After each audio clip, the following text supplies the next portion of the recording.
Good morning, everyone. It's Monday, September 10, and today's title is Riot in the Temple. Having accepted the church's leaders' suggestions, Paul would need to undergo a 7-day ritual purification to assist in the completion of the men's vow. At the same time, Jewish tradition stipulated that any person coming from Gentile lands would be unclean and so unable to enter the temple. This is why Paul had to purify himself before going to the priest to give notice of his purification process related to the Nazarites.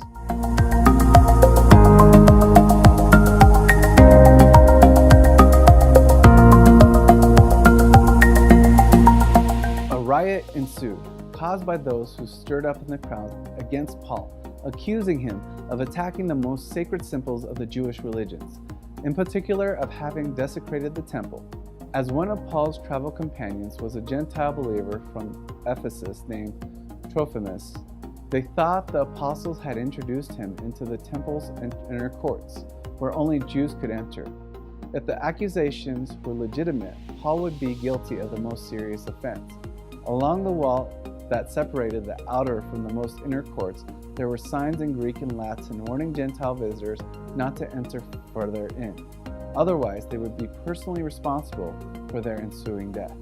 By the Jewish law, it was a crime punishable with death for an uncircumcised person to enter the inner courts of the sacrifice edifice. Paul had been seen in the city in company with Trophimus, an Ephesian, and it was conjectured that he had brought him into the temple. This he had not done, and being himself a Jew, his act in entering the temple was no violation of the law. But though the charge was wholly false, it served to arouse the popular prejudice. As the cry was taken up and borne through the temple courts, the throngs gathered there and were thrown into wild excitement. Ellen G. White, The Acts of the Apostles, page 407. When the news of the riot reached a Roman fortress, the Roman commander Claudius Lysias came with troops and rescued Paul before the crowd could kill him. As the target of attacks, Paul was arrested and bound with chains, while the commander tried to inquire about what was going on. At the hysteric shouting of all the crowd, he ordered the apostle to be taken to the fortress.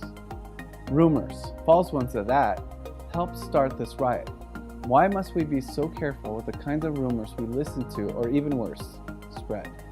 Please answer in the comment section below. Thank you for watching today.